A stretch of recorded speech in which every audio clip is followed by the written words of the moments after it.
Julia, I'm so excited to talk to you because you are a multi-time founder and you are one of the first, if not the first, Black women to co-found a company that would become a unicorn. Is that correct? It's correct. And as much as that feels like a wonderful accolade, the truth of the matter is it's so much more important to me to not be the only than it is to be the first. And that's why I'm really committed to investing in other women and people of color to make sure that they have the opportunity to build their own unicorn companies. So some people watching this might know you from your first company or the previous company that you ran, Zume Pizza, robotic pizza. Yeah, is that correct? Absolutely. So we were on a mission to use the power of food to help create better outcomes for people on the planet. We did that through automation, through logistics, through artificial intelligence. And now I founded a company called Planet FWD that's really pulling through some of those same objectives, using the power of food, using the power of consumer companies to help tackle climate change. That's exactly what we do at Planet FWD. That is a very lofty goal. Exactly how does that work on a day-to-day basis? It's often surprising to people to learn that more than 60% of global emissions come from household use. 34% of global emissions come from food and food systems. We often think about transportation, manufacturing, energy as the sectors where we need to invest in decarbonization. And of course we do. There's no silver bullet solution. But with so much of the impact coming from consumer companies, decarbonizing the consumer landscape is one of the best tools that we have to creating a scalable solution to the climate emergency.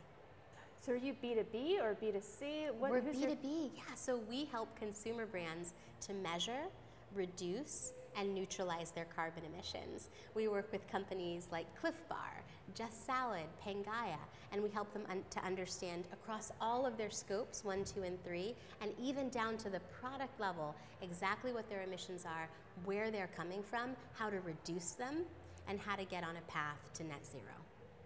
You must be in demand these days.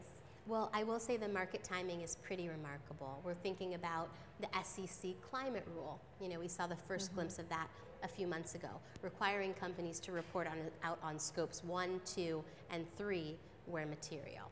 We're seeing the emerging consumer thesis. 82% of millennials say that they want companies to take action on climate change.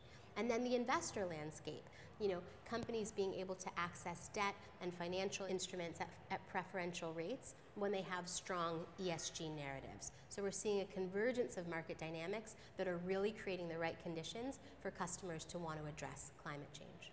Those market conditions are good. Currently, the market's a little tight, but you have some good news that you're about to announce. Yeah, really excited to announce that we've closed our Series A, being led by Acre Ventures and Congruent Ventures. Frankly, I think companies with good fundamentals and really strong investors will absolutely be able to weather the economic pullback in even these very frothy markets. How did you navigate those conversations over the last few weeks? You know, to tell you the truth, as a Black woman, I am always working from the mindset that I have to solve my own problems. I've never had an expectation that raising another round would just solve everything. I'm always managing my out of cash point. I'm always conscious about burn. And so I think for founders who are very conscious of the fundamentals, we are at a bit of an advantage right now in the sense that we've already engineered ourselves to be able to survive tough times. Oh, that's so interesting. You're already working harder to prove yourself, so double down on that strategy. Which is what I think many of us do as women. We've never had an expectation that it was going to be easy. Never had an expectation that there was an investor who was just going to come and save the day with a big round. We're always managing from a standpoint of being a little bit like underdogs in a way, you know? And so when you have that mentality, it gives you an advantage when things are tough. How big is the Series A? $10 million round. What do you want to do with it, or what do you intend to do with it? Yeah, you know, in the long term, I hope that I work myself out of a job.